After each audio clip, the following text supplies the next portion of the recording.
अस्सलामुअलैकुम। जल्दी जल्दी मैं आपको कुछ मार्केट अपडेट भी देता हूं और इसके अलावा मोस्ट इंपॉर्टेंटली मैं आपको कुछ एक कहानी सुनाऊंगा बुल्स की। बुल्स और वेल्स जिनको हम कहते हैं कि बुल्स और वेल्स मार्केट में किस तरीके से प्ले करते हैं, क्योंकि बहुत सारे लोग कंफ्यूज होते हैं कि एज पर अभी मार्केट को लेके बहुत सारे लोग ये कंसिडर कर रहे हैं कि हम ब्रिटिश मार्केट में एंटर होने वाले हैं, कोई वेल्स इंटरेस्टेड नहीं है, बुल्स इंटरेस्टेड नहीं है। तो मैं आपको बुल्स की थोड़ी बहुत कहानी भी सुनाऊंगा और आपको मैं जल्दी जल्दी कुछ मार्केट अपडेट भी दे दूंगा कि इस टाइम पे बीटीसी और ऑल्ट कॉइंस को लेके आपको क्या डिसीजन लेना चाहिए। सबसे पहले अगर आपने वीडियो को लाइक नहीं किया और चैनल पर नहीं हो तो लाजमी चैनल को सब्सक्राइब कर लेना, क्योंकि हम डेली इस चैनल पर जो है वो क्रिप्टो मार्केट से regarding technical analysis, price prediction, सारी चीजें शेयर करते हैं। तो आप जो है वो इस चैनल से काफी सारी चीजें सीखोगे। सबसे पहले अगर हम मार्केट अपडेट की बात करें तो मार्केट अपडेट इस टाइम पे बिल्कुल न्यूट्रल है। आपको बिल्कुल भी परेशान होने की जरूरत नहीं है। As per our entries, as per our last videos जो मैंने आपको एंट्रीज प्रोवाइड की थी, जिस तरीके से मैंने आपको गाइड किया था, बिल्कुल मार्केट उसी तरीके से चल रही है। और हमारी जो एंट्रीज जो हमने $46,000 बिलो से ली थी उनको हम होल्ड कर रहे हैं। होल्ड करने में अब देखो इस टाइम पे ना मार्केट में, जिस तरह मैंने आपको अपनी लास्ट वीडियो में गाइड किया था कि जो भी एंट्री लेना, एंट्री लेने के साथ जैसे ही प्रॉफिट में जाओ तो मतलब लेवल ऑफ रेजिस्टेंस से एग्जिट कर जाना। क्यों? उसकी मैंने आपको वजह बताई थी कि हमारे पास न्यू ईयर आया, न्यू ईयर में जो है वो हमारे पास बुल्स और वेल्स क्या करते हैं, अपने कुछ ना कुछ उनके कॉन्ट्रैक्ट्स एक्सपायर होते हैं, कुछ ना कुछ उन्होंने जो है वो प्रॉफिट शेयरिंग करनी होती है, प्रॉफिट सिक्योरिंग करनी होती है। तो हमारे पास मार्केट ये इस तरह की एक्सपेक्टेड करेक्शंस लेती हैं और वॉलेटिलिटी हमारे पास at the start of new year या at the start of every new month हमारे पास कुछ ना कुछ वॉलेटिलिटी इंक्रीज रहती है। तो उसके अकॉर्डिंगली जो मैं आपको रिकमेंड करूंगा वो मैं आपको यही कहूंगा कि अगर आपकी कोई भी ट्रेड इस टाइम पे चल रही है इन बीटीसी, ठीक है, तो आप क्या कर सकते हो, उस पर अपना स्टॉप लॉस लगा सकते हो, जो कि आपको इन केस अगर कोई मेजर वॉलेटिलिटी मार्केट को हिट करती है तो आप जो है वो आपकी ट्रेड जो चल रही है वो लॉस में ना जाए और आप जो है वो प्रॉफिट्स में उन ट्रेड्स को क्लोज कर सके। इस टाइम पे मैं आप लोगों को ये रिकमेंड कर सकता हूं कि बीटीसी मार्केट को प्रायोरिटाइज करने की बजाय आप क्या कर सकते हो, आप ऑल्ट कॉइंस में जा सकते हो। ऑल्ट कॉइंस में जितना मैंने आपको पहले भी गाइड किया था अपनी प्रीवियस वीडियोस में, मैंने आपको पोल्का डॉट रिकमेंड किया था। पोल्का डॉट इस टाइम पे 10% अप है हमारे पास। आज के 24 आवर वॉल्यूम में अगर हम देखें तो पोल्का डॉट की बहुत अच्छी परफॉर्मेंस है। मैंने आपको स्ट्रेट फॉरवर्ड 27 टू 26 में बाइंग करवाई थी और जो है वो इस टाइम पे प्रॉफिट में चल रही है। उससे रिगार्डिंग भी मैं आप लोगों को यही कहूंगा कि अगर आप जो है वो स्कैल्पर और आप स्विंग ट्रेड्स ओपन करते हो तो फिर आप अपनी जो है ना वो अपना इनिशियल कैपिटल अगर आप मार्केट से निकालना चाहो तो आप निकाल सकते हो, क्योंकि इस टाइम पे देखो लेवल ऑफ रेजिस्टेंस अगर आप बीटीसी का जाके देखो तो बहुत नियर है, ठीक है। मतलब मूविंग एवरेजेस की मेस क्रिएट कर रहे हैं और जब भी मूविंग एवरेजेस मेस क्रिएट करते हैं आप क्या करते हो, आप मार्केट से एग्जिट करते हो। तो अगर बीटीसी करेक्शन की तरफ आएगा तो ये ऑल्ट कॉइंस ऑटोमेटिकली इनमें जितना मर्जी मोमेंटम हो ये करेक्शन की तरफ चले जाएंगे। तो इसलिए स्टिल लेकिन अगर आप कोई न्यू बाइंग करना चाहते हो या स्विंग ट्रेड ओपन करना चाहते हो तो पोल्का डॉट को अभी प्रायोरिटी ना रखना, क्योंकि पोल्का डॉट ने जो ऑलरेडी जो ट्रेवल करना था वो काफी सारा ट्रेवल कर चुके हैं अपवर्ड साइड पे। लेकिन स्टिल जो पोल्का डॉट का एक जो एक गैप है ना हमारे पास, जहां तक ये इसकी स्पेस अवेलेबल है, जहां तक ये इजीली ट्रेवल करेगा, वो हमारे पास $35 to $36 की रेंज है। लेकिन स्टिल अभी मार्केट में पोल्का डॉट की एंट्री मत लेना। लेकिन अगर आप जो वो एंट्री लेना चाहते हो तो सॉल को रिकमेंड करता हूं मैं आपको। सॉल में एंट्री लो, आप कार्डानो में एंट्री लो। कार्डानो भी इस टाइम पे बहुत ज्यादा जो है ना वो मोमेंटम है। इसी के साथ साथ अगर मैं आपको एक और थोड़ी बहुत जेनेरिक अपडेट दे दूं मार्केट से रिगार्डिंग, तो देखो मार्केट में बहुत सारा मोमेंटम बिल्ड है, बहुत सारा मोमेंटम बिल्ड हो रहा है। अगर आप जो वो प्रीवियस जो है ना वो 30 to 40 डेज को अगर आप उठाकर देखो तो प्राइस एक स्पेसिफिक रेंज में कंसोलिडेट हो रही है विद वॉलेटिलिटी, ठीक है।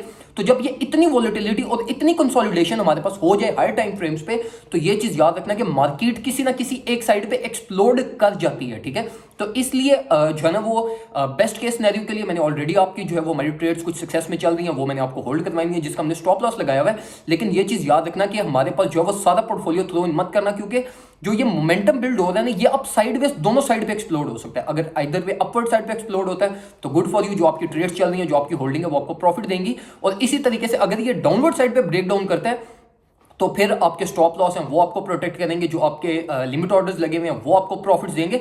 तो इसके अकॉर्डिंगली लेकर चलना, मार्केट में सारा पोर्टफोलियो थ्रो इन मत करना, हमेशा वर्स्ट केस सिनेरियोस के लिए प्रिपेयर रखना। लेकिन स्टिल जो मैं एक्सपेक्ट कर रहा हूं, मैं एक एक्सपेक्टेशंस जो हमारी हैं वो यही है कि मार्केट एक अपवर्ड साइड पे आहिस्ता आहिस्ता मोमेंटम जो है ना वो बिल्ड करना स्टार्ट करेगी और एकदम से हम एक बड़ी ग्रीन कैंडल देखेंगे, जिससे हमारी ये मूविंग एवरेजेस की जो रेजिस्टेंस है बीटीसी में ये हमारी ओवरटेक हो जाएंगी। इसी के साथ साथ अगर मैं आपको बुल्स की थोड़ी बहुत गेम बताऊंगा, जल्दी जल्दी मैं आपको गाइड करूंगा आप लोगों को जो है ना वो थोड़ा सा आइडिया देने के लिए कि बहुत सारे लोग परेशान हो जाते हैं कि यार हमारे पास कोई बिरिश मार्केट आने लगी है, कोई इतने टाइम से हमारे पास कोई मेजर पंप नहीं हुआ, कोई वेल इंटरेस्टेड नहीं है या हमारे पास बुल्स इंटरेस्टेड नहीं है। तो उनके लिए जो है ना वो मैं ये थोड़ी सी आपको कहानी सुना देता हूं। देखो जो बुल्स होते हैं ना हमारे पास, इनका प्लेइंग जो इनका वे ऑफ प्लेइंग होता है ना वो बहुत सेंसिटिव होता है, ठीक है। सेंसिटिव इन द सेंस कि वेल्स कभी भी कॉम्प्रोमाइज नहीं करते अपने प्रॉफिट्स पे, ठीक है। मतलब वेल्स अगर मार्केट में एंट्री लेते हैं, फॉर एग्जांपल उन्होंने $1 बिलियन मार्केट में अगर इन्वेस्ट किया किसी वेल ने, तो वो 1 बिलियन का एटलीस्ट 50 मिलियन प्रॉफिट वो 50% उठाएंगे तो वो मार्केट से एग्जिट करेंगे, वरना वो एग्जिट नहीं करते, ठीक है।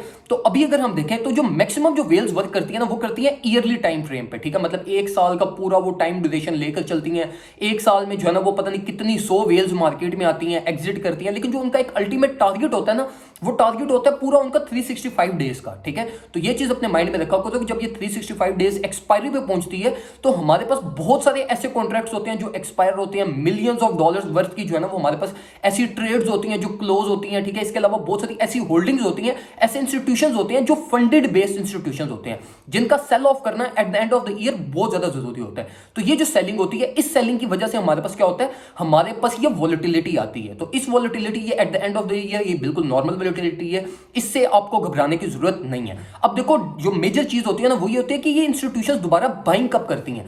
इंस्टीट्यूशंस और वेल्स को फर्क नहीं पड़ता कि प्राइस आइदर $26,000 पे है या प्राइस आइदर $66,000 पे है।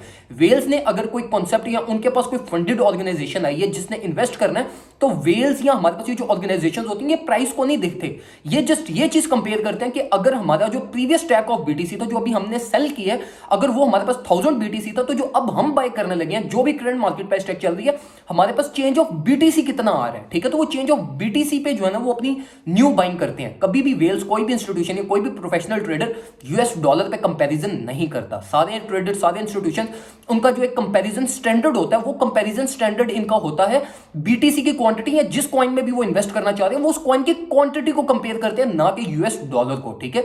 अगर फॉर एग्जांपल एक वेल थी, ठीक है, उसने $65,000 पे कुछ 10,000 बीटीसी सेल किए थे, तो हमारे पास वही जो वेल है जब वो उसकी जब उसकी बाइंग प्रोसेस स्टार्ट होगी तो वो ये चीज कंपेयर नहीं करेगी प्राइस 46 पे आ गई है या 40 पे आ गई है, 30 पे आ गई है या 75 पे चली गई है, वो जस्ट कंपेयर करते हैं बीटीसी को, ठीक है। तो अगर वो जो उनकी न्यू बाइंग ऑफ बीटीसी है वो उनकी प्रीवियस बाइंग ऑफ बीटीसी में मतलब in terms of profit ratio कम हो तो वो बाय नहीं करते, लेकिन in terms of profit ratio अगर एक्सीड कर रहे हो तो वो बाइंग करते हैं, ठीक है। तो वेल्स और बुल्स जो है ना वो इस सिनेरियो से मार्केट में एंट्री लेते हैं। वेल्स कभी भी ये प्राइस मूवमेंट या ये मार्केट फ्लक्चुएशन या मार्केट मैनिपुलेशन इससे जो है ना वो डर के बाइंग या सेल ऑफ नहीं करते, ठीक है।